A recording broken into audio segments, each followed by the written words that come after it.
میں حضور، سفلی جادو میں اور کالے جادو میں کیا فرق ہے، اور یہ کس طرح کیا جاتا ہے؟ سفلی اور کالا جادو، اصل میں کالا جادو تو وہ ہوتا ہے جو شرکیہ کلمات پر مشتمل ہوتا ہے، اور اس کے جو لوازمات ہوتے ہیں وہ گندے ہوتے ہیں، وہ سارا کا سارا حرام چیزوں پر ہوتا ہے، اور شرکیہ کلمات کے ذریعے کالا جادو کیا جاتا ہے۔ بہت ساروں کا خیال یہ ہے، عاملین کا، کہ معکوس آیات کے ذریعے کالا جادو کیا جاتا ہے۔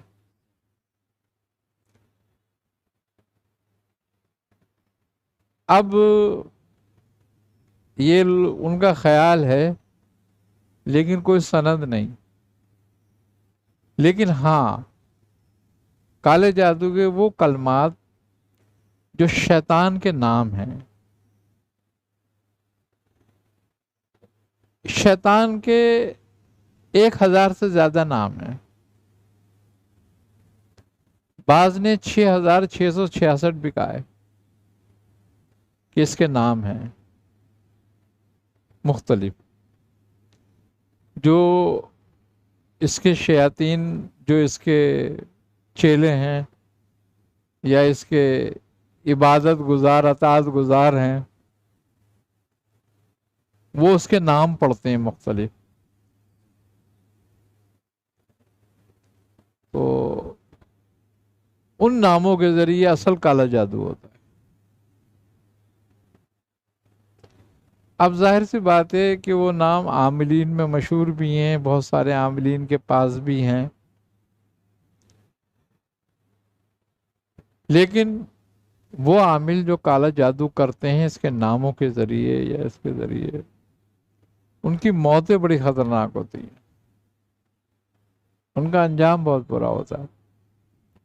کیوں کہ یہ شیطان خاص طور پہ جب انسان جو ہیں وہ اس کے اسما کا ورد کرتے ہیں، یا اس کے ذریعے کام لیتے ہیں، یا اس کو اس سے راضی کرتے ہیں شیطان کو، تو شیطان ان کے مرنے سے پہلے ان کو مارتا ہے،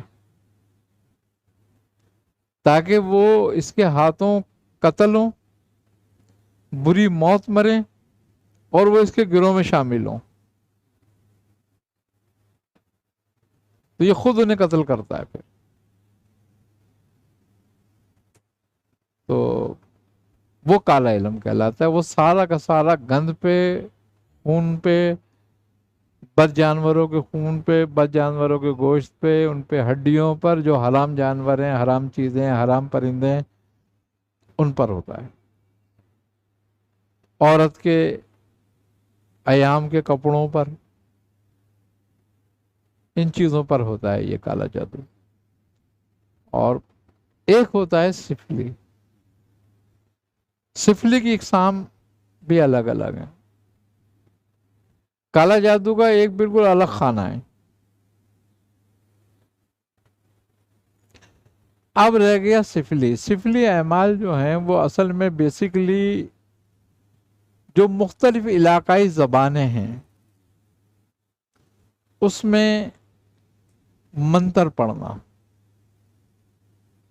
یا ان عبارتوں کا پڑھنا۔ اب جیسے کہ مثال کے طور پر ایک کالی دیوی کا منتر ہے، اب اس کو ایک زبان ہندی میں پڑھ رہا ہے ایک آدمی اس کو بنگالی زبان میں پڑھ رہا ہے، ایک آدمی اس کو پشتو زبان میں پڑھ رہا ہے، ایک آدمی اس کو پنجابی زبان میں پڑھ رہا ہے، مختلف زبان میں پڑھ رہے ہیں نا اس کو۔ اب اگر اس میں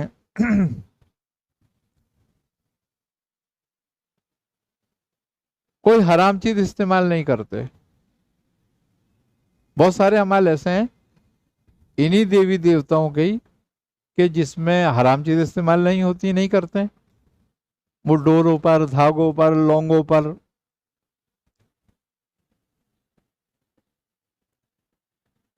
یا رودراس کا پھل آتا ہے اس پر عمل کرتے ہیں۔ یا راکھ پر، تو وہ سفلی کہلاتا ہے۔ اسی طرح کچھ اعمال ہوتے ہیں کہ جو نوری سفلی کہلاتے ہیں، مکس عمل ہوتے ہیں، یعنی کہ جیسے بزرگوں کے نام کے کڑے ہو گئے، اب اس میں حضرت علی کا نام بھی آ رہا ہے، غوث پاک کا نام بھی آ رہا ہے، اس میں بزرگوں کے نام بھی آ رہے ہیں، اس میں دیوی دیوتا کے نام بھی آ رہے ہیں، اس میں قرآن کی آیت بھی آ رہی ہے، وہ نوری سفلی کہلاتا ہے۔ لیکن وہ حرام چیز پر نہیں ہوتا کبھی بھی عمل، بلکہ عامل کو نقصان ہوتا ہے الٹا اس سے۔ اس کے طریقہ کار الگ الگ ہیں، پانی دم کرنا، اگربتیاں جلانا، یا موم بتیوں پہ عمل جلا کر کرنا، یا انڈوں پر، یا ایسی چیزوں پر جو حرام نہ ہو اس پر عمل کیا جاتا ہے، وہ سفلی نوری کہلاتا ہے، مکس اعمال ہے، جس کو ہم بعض اعمال ایسے ہیں جو علوی کہلاتے ہیں خالی، یعنی کہ ہم اسماء الہی وغیرہ سے عبارت بناتے ہیں، کوئی جو جفر کے ذریعے عبارتیں بنتی ہیں اور اس میں موکلان لگائے جاتے ہیں، تو وہ علوی عمل کہلاتے ہیں۔ آئی نا سمجھ میں بات؟ وہ پاک صاف عمل ہوتے ہیں، اس میں کوئی ایسی چیز نہیں ہوتی۔ اس کے علاوہ ایسے اعمال بھی ہیں کہ جس میں ہم ایسے لفظ استعمال کرتے ہیں کہ جس میں کسی بزرگ کا بھی نام نہیں آ رہا۔ آئی نا سمجھ بات؟ اور کوئی ایسی بھی نہیں چیز ہے۔ اب مثال کے طور پر اس کی مثال ایسے ہے کہ جیسے کہ بد ہضمی کے لیے لوگ عاملین پڑھتے ہیں، وہ اجر ہاتھ بجر ہاتھ، بھسم ہوا کھایا بھات،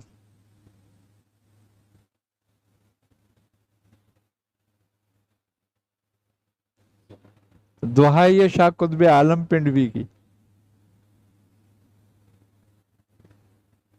اب اس میں کیا آیا؟ کوئی آیت آئی، کوئی اسم آیا، کوئی چیز آئی؟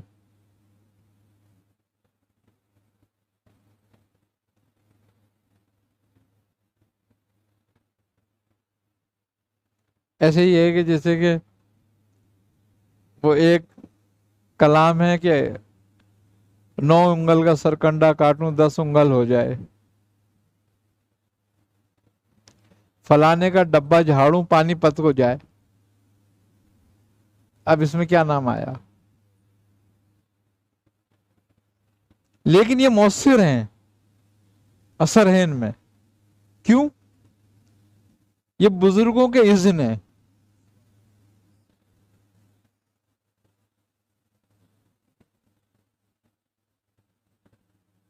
آئی نا سمجھ میں بات؟ تو یہ بھی اعمال ہیں۔ اب یہ کائے میں آئیں گے؟ نہ علوی میں، نہ ناری میں، نہ سفلی میں، نہ کس میں آئیں گے یہ اعمال؟ اس طریقے سے بے حد کلمات ہیں۔ اب ایک عمل ہے، وہ مختلف لوگ اس کو مختلف نیتوں سے پڑھتے ہیں، کوئی سٹے کے لیے پڑھتا ہے اس کو، کوئی محبت کے لیے پڑھتا ہے اس کو، کوئی روزی روزگار کی ترقی کے لیے پڑھتا ہے اس کو۔ اب وہ عمل کیا ہے؟ اڑ بھمبیری ساون آئے۔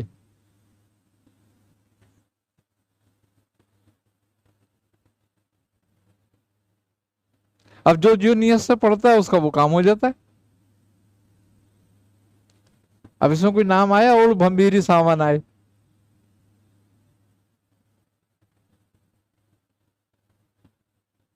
اذن ہے بزرگوں کا، جس کو جس طرح کا اذن دیا ہے اس کے ساتھ وہی ہوتا ہے۔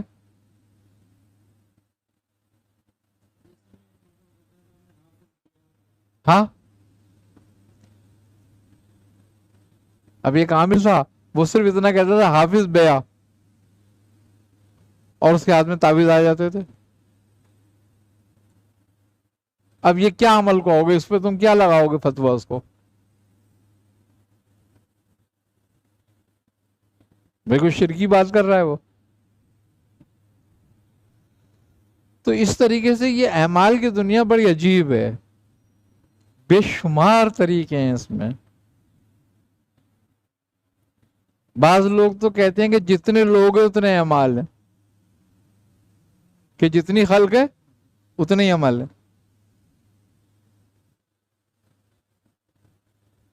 اب قرآن کریم میں کتنی آیات ہیں؟ 6666 آیتیں. ٹھیک ہے. اب ایک ایک آیت کے وہ کہتے ہیں ہزاروں عمل ہیں. تو یہ کہاں جا کے بیٹھے گا؟ ایک اسم ہے، اسم رحمان ہی ہے مثال کے طور پر، ہزاروں لاکھوں لوگوں نے اس کو الگ الگ طریقے سے پڑھا اور کام لیا الگ الگ. اب جس کی جو تجربے میں آ گیا، جس کی جو نیت رہی. تو اس لیے اعمال جو مختلف ہیں، ہاں مسلمان آدمی کو ان اعمال سے بچنا چاہیے جس میں شرکیہ کلمات ہوں. اچھا، اسی طریقے سے بہت سارے ایسے نام جن کے ہم مطلب نہیں جانتے، یا وہ بزرگوں سے ہم نے نہیں سنے، یا بزرگوں کے ذریعے ہم تک نہیں پہنچے، تو ان سے ہمیں پرہیز کرنا چاہیے، کیونکہ ہمیں نہیں پتا ہے کہ یہ ابلیس کا نام تو نہیں ہے.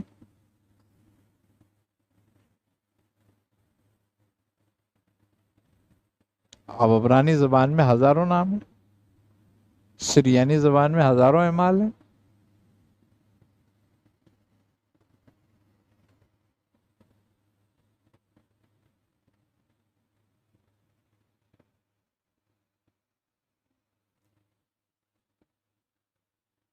ایک نام ہے آوا جلہا. اب کون سی زبان کا نام ہے؟ کچھ نہیں جانتا کوئی بھی.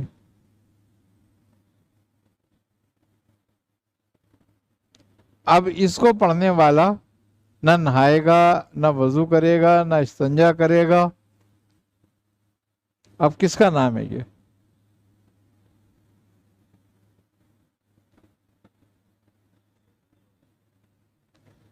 بھائی جب تمہیں استنجا بھی نہیں کرنا، نہانا بھی نہیں، اور اگر کوئی غلطی سے نہا لیا اس عمل میں تو پاگل ہو گیا.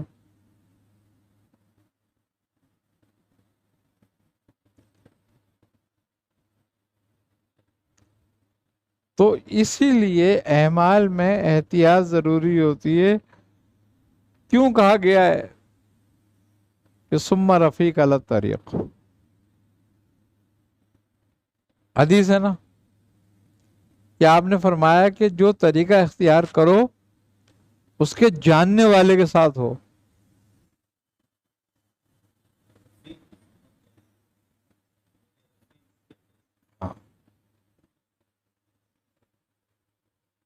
ہے نا؟ تو یہ بات ہے بس، کہ جب تک کوئی استاد نہ ہو، کوئی رہنما نہ ہو، کوئی رہبر نہ ہو، ان اعمال میں قدم رکھنا خطرناک ہوتا ہے.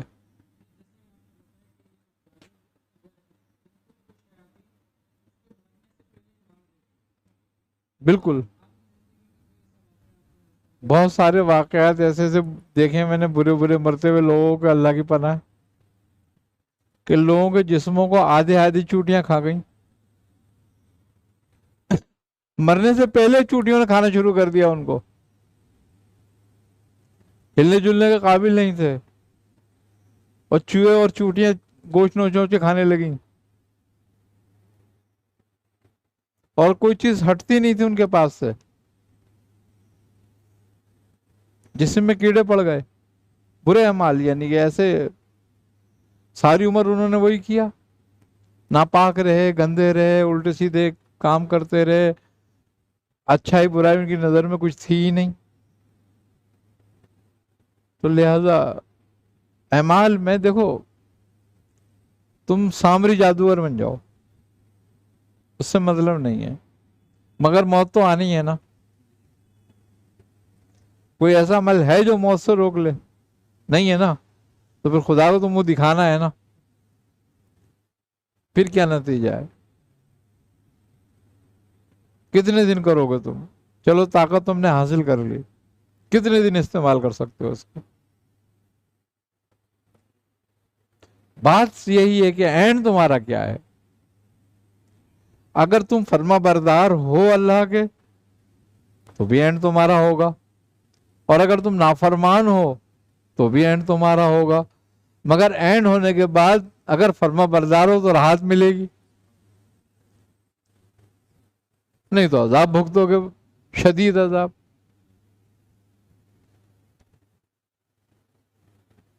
ایسے طریقے بھی اعمال کے ہیں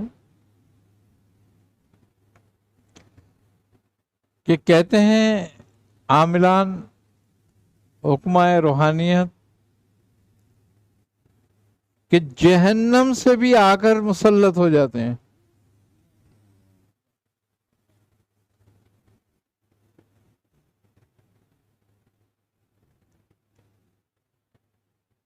بعض جب عذاب دیے جاتے ہیں تو ایسے بھی دیے جاتے ہیں کہ اللہ جہنم سے نکال کر بھیج دیتا ہے، جاؤ تمہاری یہ ڈیوٹی ہے، کرو، اس پر جا کے مسلط ہو جاؤ۔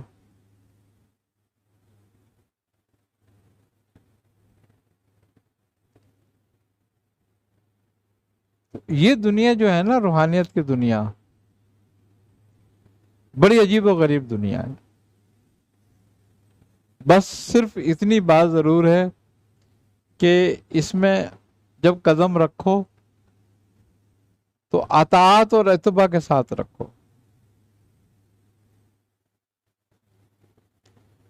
وہ آدمی محفوظ رہتا ہے۔ دیکھو نبی کریم صلی اللہ علیہ وسلم سے پوچھا، صحیح میرے ذہن میں بزرگ کا نام نہیں رہا، یا تو حضرت جلال الدین سیوطی نے پوچھا یا حضرت شیخ سعدی نے، ذہن میں نہیں ہے میرے صحیح طریقے سے، لیکن ہے ان میں سے کوئی بزرگ، اور زیادہ غالباً خیال ہے کہ حضرت جلال الدین سیوطی زیادہ آپ کو جو ہے آپ کی زیارتیں ہوئی ہیں۔ تو آپ فرماتے ہیں کہ میں نے رسول کریم صلی اللہ علیہ وسلم سے پوچھا کہ آپ حکمہ کے بارے میں کیا کہتے ہیں، جو حکمہ فلاسفر تھے ان کے بارے میں آپ کیا فرماتے ہیں؟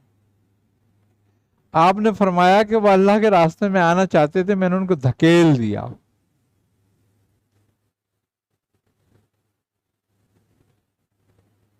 یعنی کہ پیچھے ہٹا دیا دھکیل۔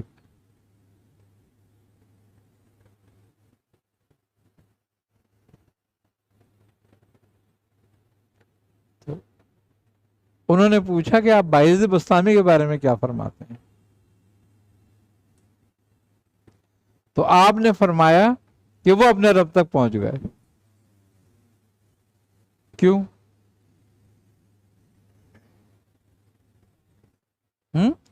اطاعت کے ساتھ، کہ وہ میرے راستے سے آئے تھے۔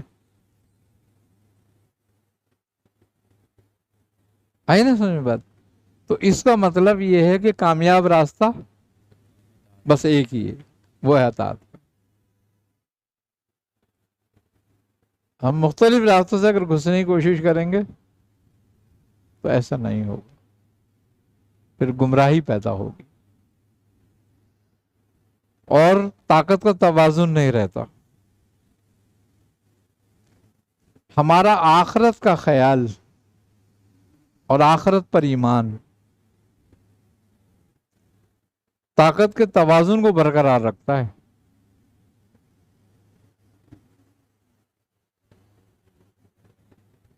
ورنہ تو بے لگام ہو جاؤ۔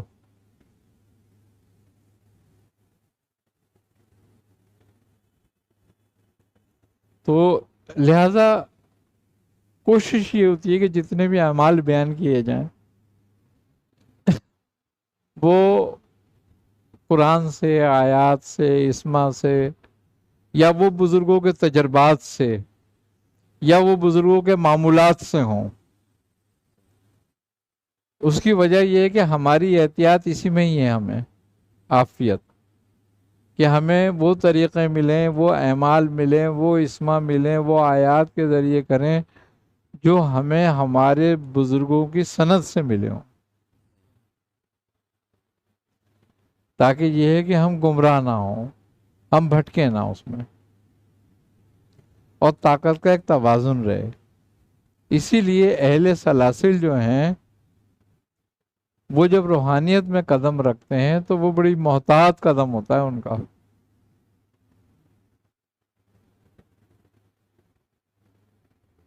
ابھی روحانیت کا مقصد سمجھتے نہیں ہیں، اصل میں روحانیت کا مقصد ہم سمجھتے ہیں جنات، موکلات، یہی، یہ اس کا ایک معمولی حصہ ہیں، ان کی حیثیت روحانیت میں کچھ بھی نہیں ہے۔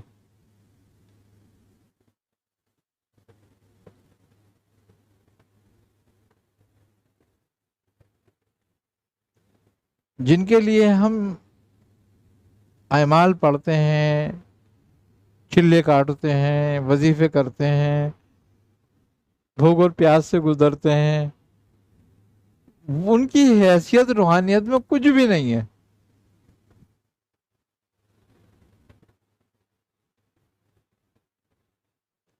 ایسے ہی ہیں کہ جیسے کوئی بادشاہ کو چھوڑ کر کسی خاکروب کے پیچھے پڑ جائے،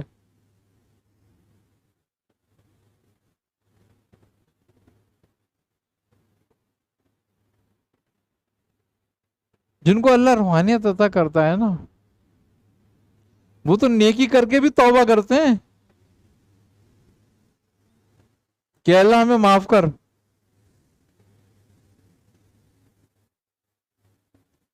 کہ کہیں یہ نیکی ثواب کے لیے تو نہیں ہو گئی۔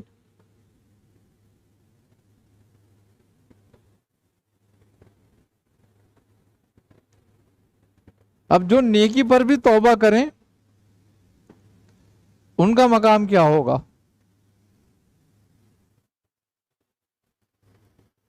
کیوں؟ کہ وہ بادشاہ کو پہچانتے ہیں،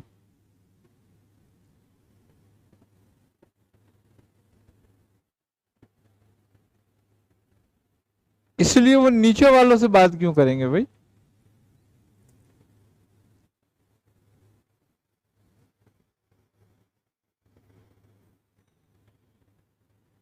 اتنی آسانی سے یہ مقام نہیں ملتا کہ بندہ نیکی کے اوپر بھی توبہ کرے، یا تو گناہ پہ توبہ کرنے کی فرصت نہیں ملتی اور توفیق نہیں ہے۔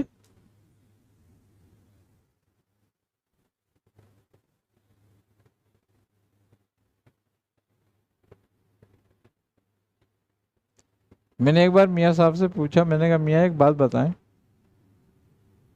فرمانے لگے بولو۔ میں نے کہا نبی کریم صلی اللہ علیہ وسلم 70 مرتبہ استغفار فرماتے تھے، کیوں؟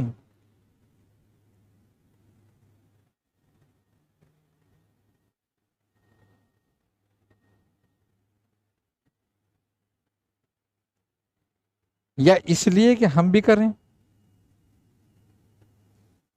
یا کوئی اور وجہ تھی اس کی؟ آپ فرمانے لگے کہ اللہ روز آپ کے درجات کو بدلتا تھا، اور ایک درجے سے دوسرے اعلیٰ درجے میں جاتے تھے، تو پیچھے والے درجے سے توبہ کرتے تھے۔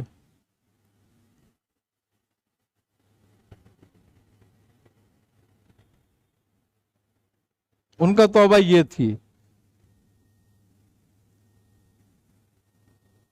اور بزرگان کے نزدیک 70 سے لے کے 70,000 درجے روز آپ کے بدلے جاتے تھے، اور وہ مستقل بدل رہے ہیں، اور الی یوم الدین، یعنی کہ آخری دن تک، جس دن قیامت قائم کی جائے گی اس دن تک وہ درجے بدلتے رہیں گے۔ اور یہ اس آیت کی تفسیر ہے وَرَفَعْنَا لَكَ ذِکْرَكَ،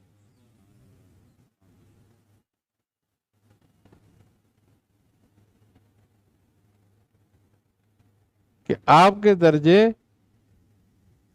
کسی جن بشر ملائکہ کی سمجھ میں نہیں آنے والے، بس آپ کا رب ہی جانتا ہے کہ آپ کے درجے کیا ہیں۔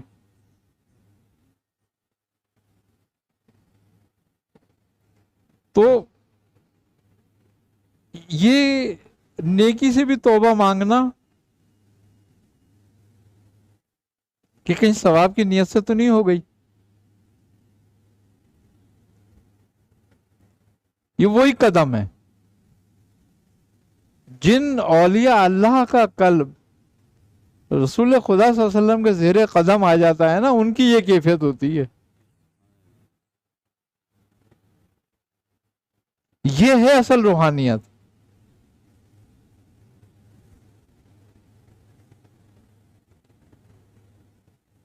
کہ ہر وقت وہ تجلیات میں رہتے ہیں۔ جب اللہ تبارک و تعالی اپنے کسی بندے پہ تجلی فرماتا ہے نا، اور اس پہ تجلی ہوتی ہے جب ذکر کی، تو یہ جن شیاطین یہ موکل تو ویسے ہی جل جاتے ہیں۔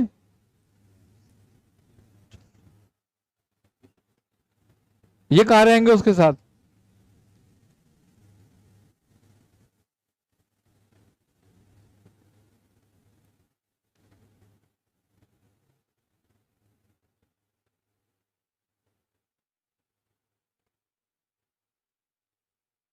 ستر ہزار پردے جو ظلمات کے ہیں اور 70,000 پردے جو نور کے ہیں،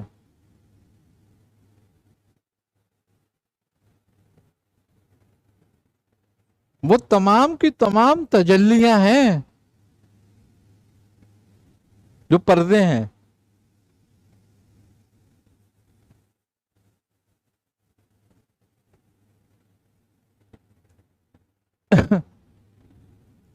جب ذاکر اپنے مراقبے اور اپنے ذکر سے ان پردوں کی طرف بڑھتا ہے اور ان کو ہٹاتا ہے تو روحانیت پھر شروع ہوتی ہے۔ پھر تو یہ موکل ووکل یہ سب بھاگ جاتے ہیں وہاں سے، یہ جن ون۔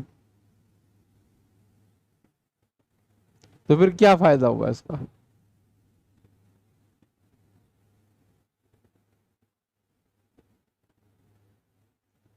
تو لہذا سمجھنے والی بات ہے کہ روحانیت کو سمجھنا نہ اتنا آسان کام ہے اور نہ ہی یہ ہے۔ اب رہ گئی جو دعوتیں وغیرہ دی جاتی ہیں اسما کی، آیات کی، اذکار کی، نقوش کی، یہ روحانیت کا ایک حصہ ہے۔ اگر روحانیت کے 100 درجے ہیں تو یہ 1 سے 5 درجے ہیں اس کے۔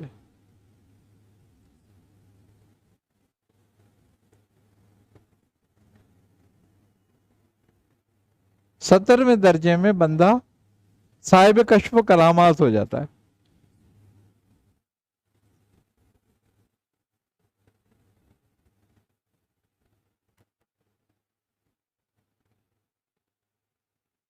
تو یہ صرف درجات کے لیے دعوتیں ہیں،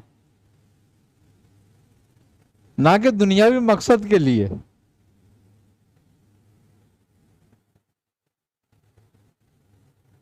آئی نہ سمجھ میں بات؟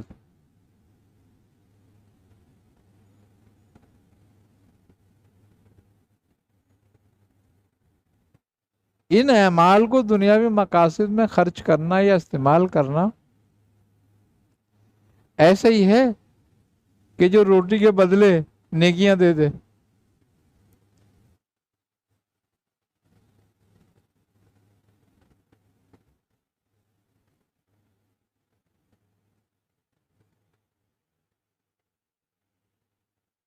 یہی ہے، یہ روٹیوں بغیر بدلے ہی نیکیاں ہیں۔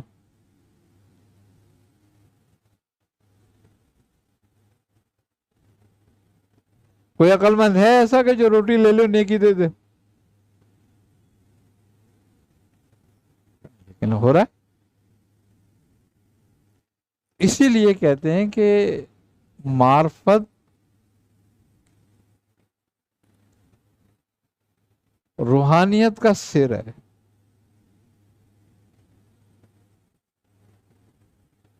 اور روحانیت رازوں کا نام ہے.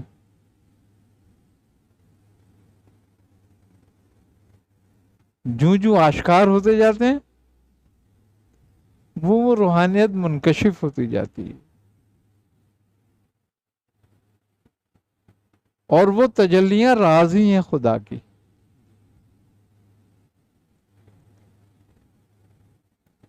آئی نا سمجھ میں بات؟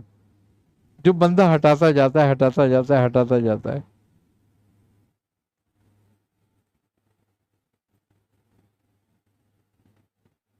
یہی ہے نا اللہ ذو المدارج، ہے نا؟ اللہ ذو المدارج، اللہ صاحب درجہ ہے، درجوں والا ہے، سیڑھیوں والا ہے. ایک درجے سے دوسرا درجہ، دوسرے درجے تیسرا درجہ. اب اس کی کوئی گنتی نہیں ہے کتنے درجے ہیں وہ.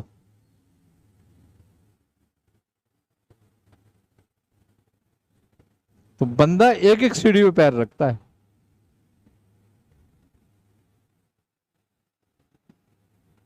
ایک ایک سیڑھی پہ چڑھتا ہے نا. اب ایک درجے سے دوسرے درجے پہ لمحے بھر میں بھی چلا جاتا ہے اور آدھی عمر بھی لگ جاتی ہے.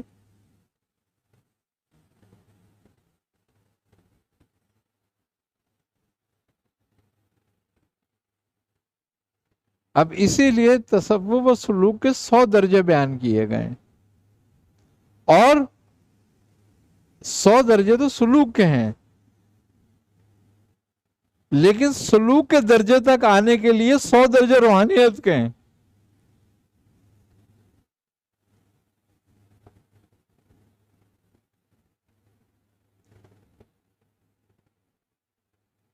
یعنی کہ ذکر اور اذکار اور یہ اور ریاضتیں کر کر 100 درجے پورے کر لو گے جب روحانیت کے، تب سلوک کے پہلے درجے پہ آؤ گے.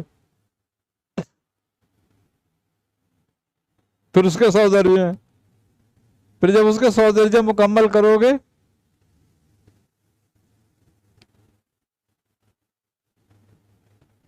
تو پھر اصل روحانیت میں قدم رکھو گے، روحانی کے دوسرے پارٹ میں.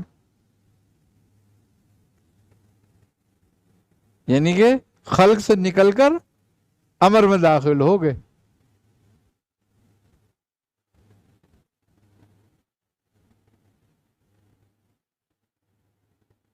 سارے ترک، سارے پرہیز، ساری تزمیاں خلق سے ہیں.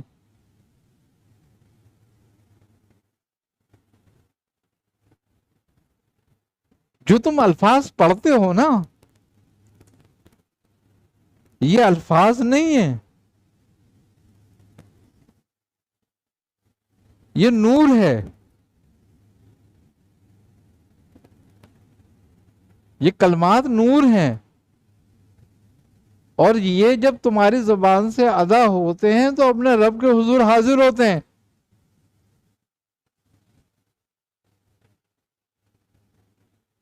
یہ عرش کے گر چکر کاٹتے ہیں، عرش کا طواف کرتے ہیں.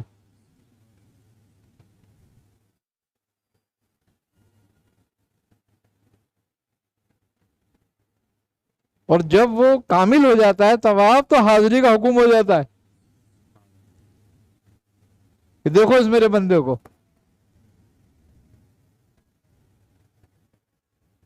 حاملین عرش کو حکم ہوتا ہے کہ جاؤ دیکھو میرے بندے کو، لاؤ اس کو.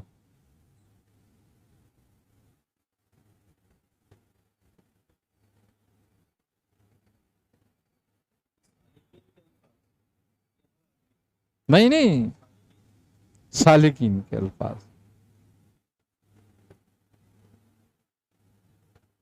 تبھی تو یہ نور جو اس کی زبان سے نکلتا ہے، آیات اور کلام کی شکل، یہ سب نور ہے. جتنے اسما ہیں، کلام ہے، جو ادا کرتا ہے وہ اپنی زبان سے اللہ کی محبت میں، وہ نور بن کے جاتا ہے عرش کی طرف.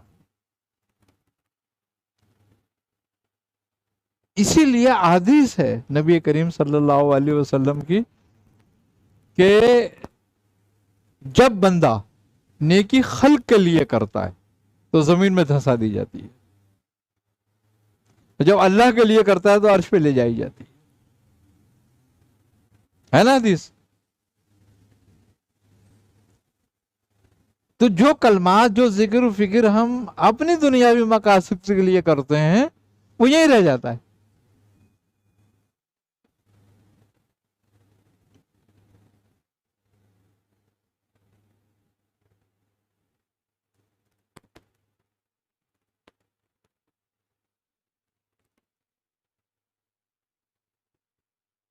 آئی نا سمجھ میں بات؟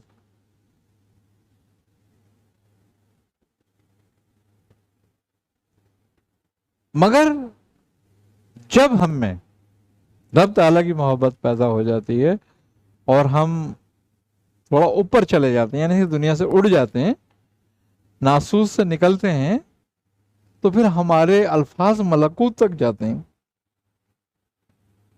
جتنی جتنی ہمیں طہارت پیدا ہوتی ہے، جتنی جتنی دنیا کی محبت کم ہوتی ہے، یہ الفاظ ناسوس سے نکلتے ہیں، پھر ملکوت میں داخل ہوتے ہیں۔ جب ملکوتی اس نور کو دیکھتے ہیں تو وہ اس سے محبت کرنے لگتے ہیں اس شخص سے۔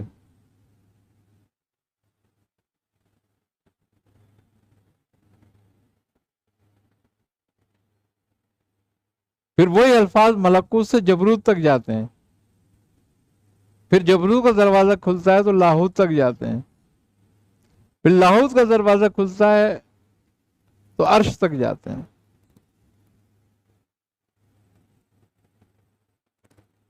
عرش سے اوپر بھی چلے جاتے ہیں پھر یہ،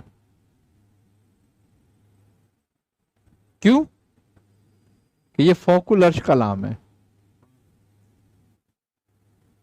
اپنی اصل جگہ چلے جاتے ہیں، اور جس کے منہ سے نکلنے کی وجہ سے وہاں پہنچے ہوتے ہیں، پھر اللہ فرشتوں کو اس کے لیے حکم دیتا ہے کہ جاؤ میرے اس بندے کو دیکھو، یہ میرا دوست ہو گیا، جاؤ پیغام سنا دو۔ تو عرش والے آسمان والوں کو پیغام سناتے ہیں کہ فلاں شخص کو اللہ کے دوستوں میں شامل کیا گیا ہے۔ پھر عرش والے، آسمان والے، آسمان زمین والوں کو سناتے ہیں، اور پھر زمین والے، آسمان زمین والے زمین والوں کو سناتے ہیں۔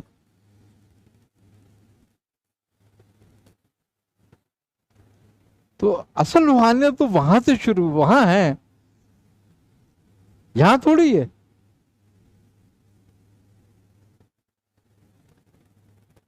تو اب یہ الفاظ جو اللہ کی تعریف کے الفاظ ہیں وہ فوق العرش جاتے ہیں۔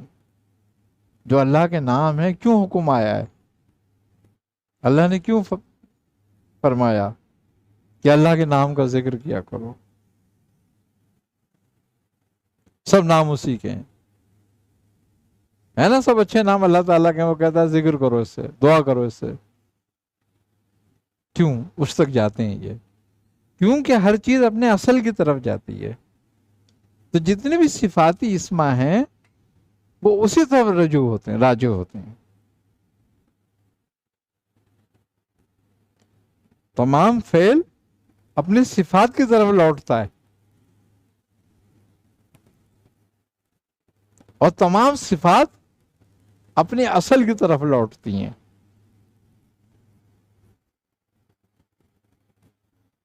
تو جس نے روحانیت کے راز کو پا لیا کہ اصل روحانیت کیا ہے، وہ کامیاب ہو جاتا ہے۔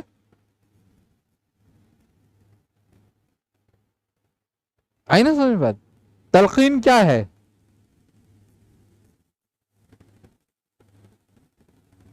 کہتے ہیں نا بزرگوں نے تلقین کر دی اور وہ اپنے مزارج طے کر لیے انہوں نے۔ تو یہ تلقین، یہ راز ہے، یہ تلقین کیا کرتے ہیں؟ وہ یہی بات تو سمجھا دیتے ہیں کہ تمہیں ایسا کرنا ہے، بس۔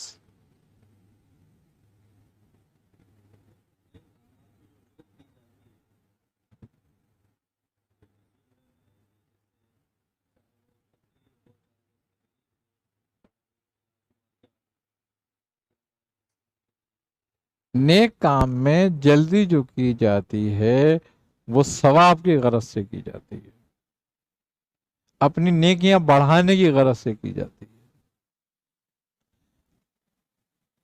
اپنے نعمہ مال کو بھاری کرنے کی غرض سے کی جاتی ہے۔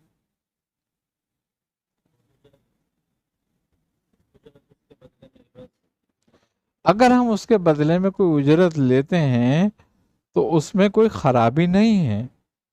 اس کی وجہ یہ ہے کہ ہر آدمی کا ایک پیشہ ہے۔ ایک آدمی دوا لینے کے پیسے لیتا ہے لیکن جان بچانے کے نہیں لیتا۔ اب وہ دوا اس کے منہ میں ڈالی اور وہ بچ گیا،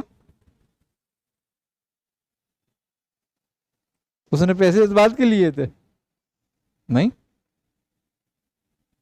اس بات کے تھوڑی لیے تھے۔ اس نے دوا دی تھی، وہ جانتا تھا اس دوا کو، اس نے کہا یہ دوا ہے، اس نے اپنے جاننے کے اپنے علم کے پیسے لیے ہیں۔ اب وہ چاہتا تو نہ لیتا، وہ کہتا لے جاؤ، جاؤ کھلاؤ دے اسے، اس فائدہ ہے اس کی دوا سے۔ اگر وہ ایسا کرے تو اس کو روٹی کون کھلائے گا؟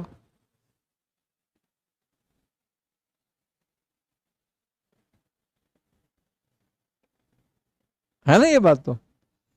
تو اب دھوکہ دے کے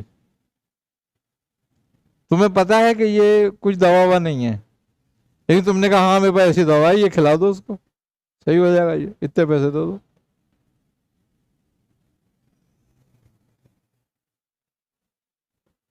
گناہگار ہو تم، یہ فریب ہے، یہ گناہ ہے۔ اگر وہ بچ بھی گیا اس دوا سے تو بھی تمہارے نام اعمال میں گناہ ہی ہے۔ تم جانتے ہو جس بات کو، تمہیں پتا ہے بھائی یہ آیت میں پڑھتا ہوں اس سے شفا ہوتی ہے، تجربہ ہے نا تمہارا، تم نے 10 آدمیوں کو کرا، اب 9 کو فائدہ ہو گیا، ایک کو نہیں ہوا، لیکن تمہیں یہ پتا ہے کہ 9 کو فائدہ ہوا تھا اس سے۔ اب کوئی تمہارے پاس آتا ہے، تم کہتے ہو ہاں میں دم کرتا ہوں، اس سے فائدہ ہوگا، ٹھیک ہے، اب تم طے کر لیتے ہو اس سے کچھ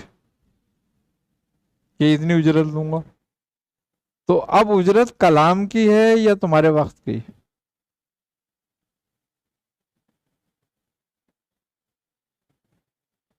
اجرت وقت دینے کی ہے، کلام کی نہیں ہے نا یہ بات؟ وقت دینے کی ہے۔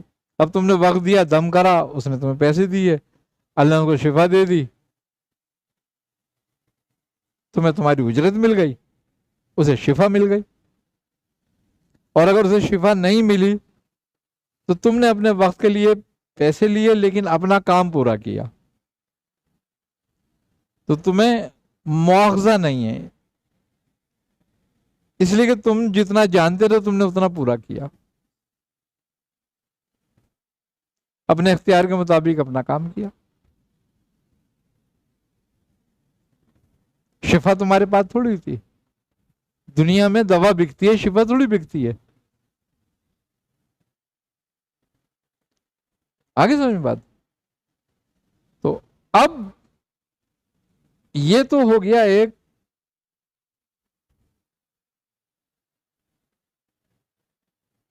دنیاوی معاملات، دنیا میں سروائیو کرنے کا ایک طریقہ ہے، دنیا میں رہنے کا۔ اب روحانیت اس سے اوپر اٹھ کر ہے،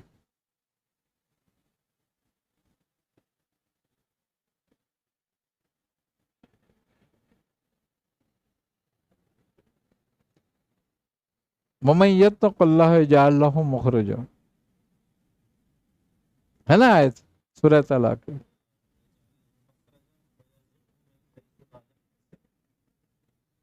فَاصْبِرُوا إِنَّ اللَّهَ،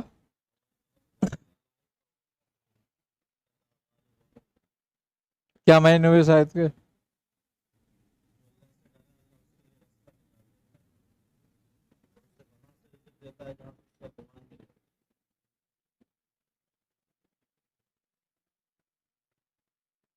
کیوں؟ یہ ہے روحانیت.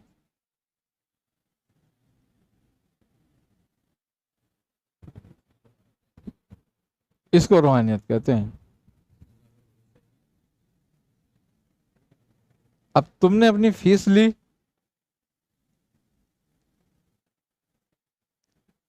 تمہارے اپنے حساب سے کہ تمہارا رزق یہ تھا، لیکن وہاں اللہ کیا کہتا ہے کہ اگر اس نے مجھ سے ڈرا اور مجھ پہ بھروسہ کیا تو اس کے لیے میں راستہ نکال دوں گا، اور ایسی جگہ سے رزق دوں گا جہاں سے اس کا گمان بھی نہیں ہوگا. کیا اللہ اپنے بندوں کو بھوکا رکھتا ہے؟ تو جھگڑا ختم ہو گیا. لیکن پہلے امتحان ضرور لیتا ہے. آگ میں پھینک دیا گیا تھا،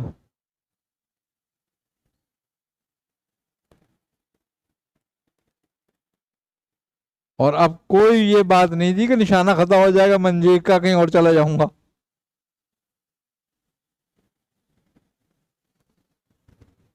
اب 1%، 101% یہ تھا کہ میں آگ میں ہی جاؤں گا بس سیدھا سیدھا. اب اور کوئی بات ہی نہیں رہی. اس وقت حضرت جبرائیل آتے ہیں راستے میں اور پوچھتے ہیں کہ مجھ سے کوئی حاجت تو نہیں ہے. کیا فرماتے ہیں؟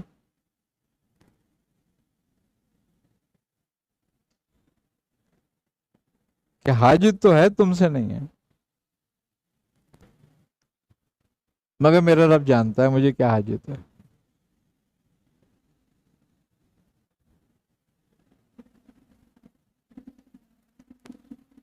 تو پھر رزق بھی کہاں سے دے گا وہ جب اتنا آزما لے گا کہ جب تمہیں گمان ہو جائے گا تو میں بھوک سے مری جاؤں گا، پھر راہ نکالے گا. وہ دروازہ اس وقت تک نہیں کھولتا جب تک سارے دروازے بند نہیں کر دیتا. اور بند دروازے بندے کو خود کرنے پڑتے ہیں، کھولتا وہ ہے. اس کا دروازہ بندہ نہیں کھول سکتا، لیکن بندہ اپنے دروازے بند کر سکتا ہے. بندہ اپنے دروازے بند کر دیتا ہے تو پھر دروازہ کھول دیتا ہے، کیونکہ وہ جانتا ہے کہ یہ میری وجہ سے بند کر رہا ہے اپنے دروازے سارے. تو یہ بات ہے، سمجھنے کی بات ہے. جس نے سمجھا اس نے سمجھا، جس نے نہیں سمجھا اس نے نہیں سمجھا، اور جس کی سمجھ میں نہیں آنے والی اس کی کبھی بھی نہیں آنے والی، اور جس کی آ گئی اس کے دو الفاظ میں آ جاتی ہے. اللہ تعالیٰ سمجھانے کی توفیق عطا فرمائے. اللہ خیر فرمائے. اللہم صلی علی محمد نبی الأمی معدن الجود والکرم وعلی آلہ وبارک وسلم علیہ. یا الہ العالمین یا رحم الراحمین، اپنے حبیب صلی اللہ علیہ وسلم کے صدقہ طفیل میں ہماری دعاؤں کو اپنی بارگاہ میں قبول فرما. ہمیں ہر طرح کی محتاجگیوں سے، گمراہیوں سے، ذلتوں سے، رسوائیوں سے، ہر طرح کے ظاہری باطنی امراض سے، ہر طرح کی آفات ناگہانیاں، اموات ناگہانیاں، امراض ناگہانیاں سے محفوظ فرما. ہر طرح کی رحمتیں، نعمتیں، برکتیں، راحتیں، آسانیاں عطا فرما. یا الہ العالمین، اپنے حبیب صلی اللہ علیہ وسلم کے صدقہ طفیل میں جتنے بھی طالب علم و طالبات ہیں سب کے علم و عمل میں علم میں اضافہ فرما. یا الہ العالمین، ہماری صحیح کو اپنی بارگاہ میں قبول فرما. یا الہ العالمین، ہمارے کبیرہ صغیرہ گناہوں کو معاف فرما. یا الہ العالمین، ہمارا خاتمہ بالخیر فرما.